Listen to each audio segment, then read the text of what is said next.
Bonjour Vincent. Bonjour Christine. Alors, on a parlé récemment des refus que l'on essuie à plusieurs reprises, ça devient même systématique. Et du coup, cette impression de rejet qui va nous envahir. Eh bien, je vais casser le cou, tordre le cou à une légende. Que ça, clac. Le rejet n'existe pas. Alors, pourquoi le rejet n'existe pas? C'est notre manière d'interpréter un nom ou plusieurs noms qui finalement nous fait dire « Oh là là, je me sens rejeté ». C'est ce qu'on se raconte pour moi. Je vais plus loin.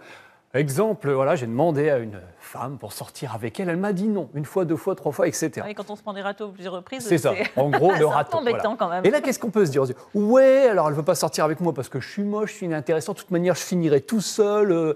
Oui, alors là, c'est vraiment l'image noire que l'on a de nous-mêmes qui rejaillit. Et... On rentre dans un dialogue interne et là, effectivement, on peut se sentir rejeté. Mais finalement, on peut se dire, est-ce vraiment un rejet? Premièrement. Et deuxièmement, tiens, dans quel état d'esprit je suis arrivé?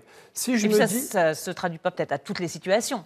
Voilà, il y a peut-être des situations où on a du positif. Exactement. L'idée, c'est de se dire, il y a des gens qui vont me dire non, il y a des gens qui vont me dire oui. Quoi qu'il arrive, je sais qu'à un moment, à un endroit, il y a quelqu'un qui me dira oui. Si quelqu'un, quelque part dans le monde, exactement. Voilà, il suffit de trouver et de laisser le temps au oui de se manifester. C'est un peu ça l'idée.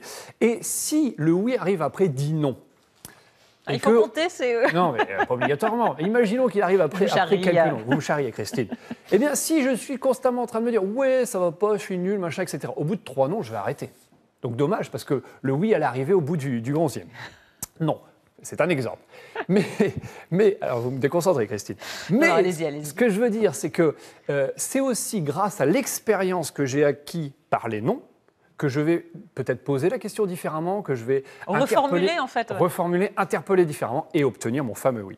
Le saviez-vous? Nous sommes au... Faut être patient, quoi, en fait. Il y a un peu de ça. Et puis se servir de l'expérience. Nous sommes au Festival de Cannes, donc je voudrais parler quand même d'un acteur que certains connaissent, Stallone, qui a interprété Rocky, plutôt. On va le faire dans Sylvester Stallone. Saviez-vous qu'il a essuyé énormément de rejets avant que non seulement son scénario soit accepté, mais en plus qu'il puisse faire le rôle? Parce qu'au début, les gens voulaient lui acheter son scénario. Mais pas que ce soit lui qui interprète. Mais pas que ce soit lui. Et donc, à chaque fois, il disait je vais faire le rôle. Non, on veut quelqu'un. Et il a essuyé beaucoup, jusqu'à ce qu'à un moment donné, il y a des gens qui acceptent que ce soit lui qui. Il a quand même bien fait d'insister. Oui, parce que finalement, on connaît le succès du film. Et des films derrière. Des films qui ont suivi, oui, les autres d'ailleurs. Un des secrets, lorsque on a essuyé un non, c'est quoi? C'est l'action. Bah oui, parce que le fait de passer à l'action et de me dire, allez hop, au suivant. Au niveau de l'état d'esprit, j'ai pas le temps de commencer à ruminer, à cogiter, me dire oh là là, je suis une crotte, j'ai pas encore été bon une fois.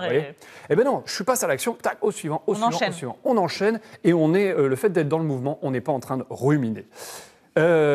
Finalement, selon moi, c'est ce à quoi je crois. Il n'y a pas de rejet de l'autre, rejet de la vie, de Dieu, vous l'appelez comme vous voulez. Je pense que ce sont que des étiquettes à un moment donné qu'on met sur un nom et ce ne sont que des redirections parce qu'il y a un vrai oui qui nous attend. Le tout est de savoir où et quand. Au final, il y a toujours quelque chose de positif qui arrive. Ouais, voilà, il faut croire en sa bonne étoile en fait. Ouais, on peut le dire comme ça. Si, on peut le dire comme ça. Merci Vincent.